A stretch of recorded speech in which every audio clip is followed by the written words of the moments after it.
Sen ne kadar yazılasın? Bilmirsən? Ne kadar yazılasın? Ben indi gelmişim bir duyan.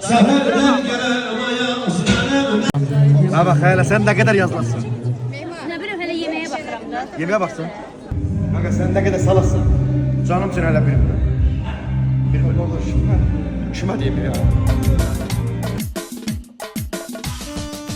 Elçin, Ha. bu rəhbər dəstinin üstünə yazarsan ki, satılıb. Yaxşı?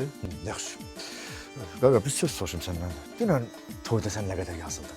200. Sən necə yazıldın? Denən mən yazıla bildim ki.